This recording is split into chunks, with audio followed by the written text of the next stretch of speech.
Welcome students to the final screencast of Module 8, in which we will discuss process design.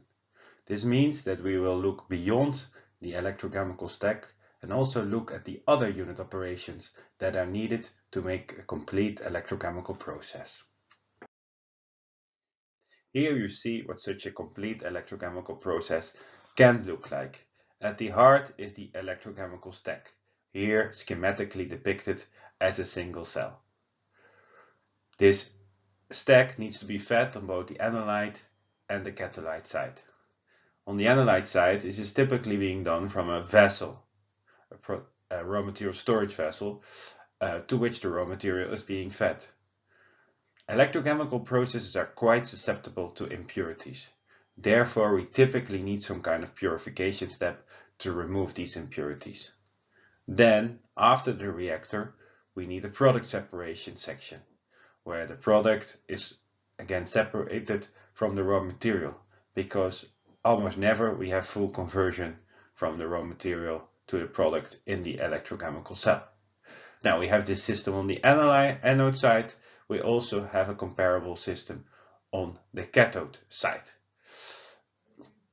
And also very important is the power system, where you typically need a transformer and a rectifier to convert the power input to the right input for the electrochemical stack. Now, this is what a typical process can look like, but it really depends on your process what it exactly looks like. For example, here we have two normal liquid electrolytes. Obviously, if we have a system with a gas diffusion electrode, it already looks quite different. So this is just an example, and you can design electrochemical processes in many ways. What I want to remark is that all this surrounding equipment is typically more expensive and bigger than just the electrochemical reactor alone. And that is important to take into account. So when you're designing your electrochemical process and your electrochemical stack, you already have to take into account, is this a realistic process? For example, if you have very small conversion in your electrochemical cell, then you will have a very painful product separation. So you always need to take that into account when designing your process. Now, let's go a bit deeper into these other unit operations, and let's start with the transformer and rectifier, because those are the unit operations that make sure that we get the electricity, the current, to our electrolyzer. Now, for that it's good to know what types of different grids we have in the Netherlands and also in other countries in the world. We have the power you have at home, which is about 230 volts alternating current, up to big copper lines, HVDC lines, which are used to connect countries. For example, we have a line with the UK. This is also the only major DC line we have in the Netherlands. Almost all other networks are AC alternating current. That's important to take into account because an electrolysis process always requires direct current. So we have to make this conversion from alternating current to direct current. And for that we can use a rectifier. Also, we need to get the right potential to the electrolyzer. And this depends on our design. If we have a monopolar design, basically the potential needs to be equal to the cell potential. So it can be about 2 volts. Whereas with a bipolar design, the potential can be significantly higher. Now, to get to the right potential level, you need a transformer. Most industrial electrochemical processes are fed from one of these higher voltage nets, so 10 kV, 50 kV, 110 kV. So you need a step down from these high potentials up to this 2 or 500 volts. And for that you use a transformer. Now, this is an electrochemical engineering course, not an electrotechnical engineering course, so we will not go deeper into transformers and rectifiers in this course. But yeah, I want to emphasize how important these unit operations are for the electrochemical process. Here are some other unit operations we commonly see in electrochemical processes. On the left you see a gas-liquid separator.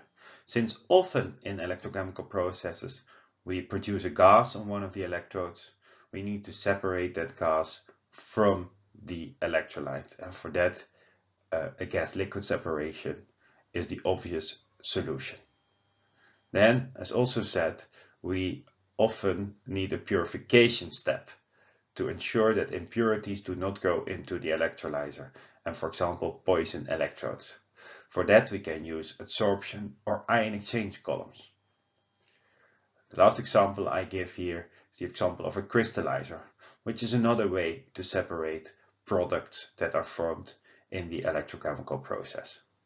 Now, this is not everything. There are more like dissolvers, filters, evaporators, and obviously also things like pumps that you need to build your whole electrochemical process. Here's a short simplified example of one process, namely water electrolysis. As you can see here, we have an inlet vessel in which the water, the raw material, is coming in, and from that vessel it goes into the electrochemical cell. Since now we form a gaseous product, oxygen on this side, we need the gas liquid separator to lead the oxygen out of the system. The same we have on the other side, where we have hydrogen leaving the gas liquid separator. And we have, as said, we have this transformer rectifier system. Well, this is really a simplified picture of the water electrolysis process, but it shows the principles that you should be able to apply.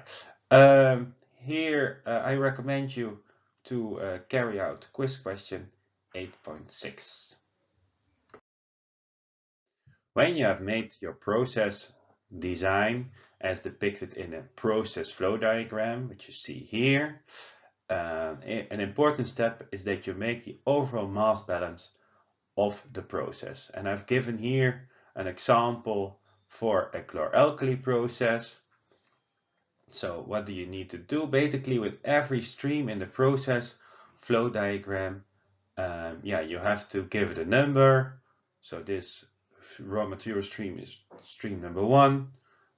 This stream going out of the first vessel is stream number 2, and so forth up until the different products, stream 11 and stream 12. Now what I expect of you is that you then fill in per stream what the flows of the mass are. So stream 1, that's the raw material coming in.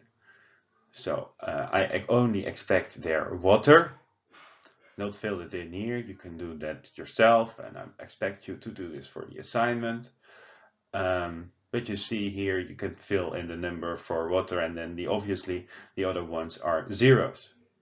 And the same you should do for all the streams, so that we get a clear overview of the overall mass balance of the process. So this is what I expect of you in terms of process mass balance. Well, that already brings us to the end of Module 8. Here are the key takeaways. So, the specific requirements of the process determine which type of cell is most suitable. So I showed you all these electrochemical cells, and I also showed you when you can use which cell. So you should be able to decide, okay, for this process I need to use this type of cell. Heat in the electrochemical cell or stack needs to be properly managed, because if it's not properly managed, you get undesired processes such as local overheating, which can cause, for example, electrode degradation. Then a stack can be designed with a monopolar or bipolar design. So it's also relevant because with a monopolar design we have a low voltage and a high current. With a bipolar design, which is generally regarded as more attractive, we have a high potential and a low current. Then an electrochemical process is much more than just the electrochemical reactor. It includes transformers, rectifiers, gas liquid separators, and a large number of other unit operations. So when you design your electrochemical process, you really have to think about these other unit operations because they typically are more expensive than the electrochemical reactor. Now, this is where I would like to conclude Module 8. Thank you for your attention.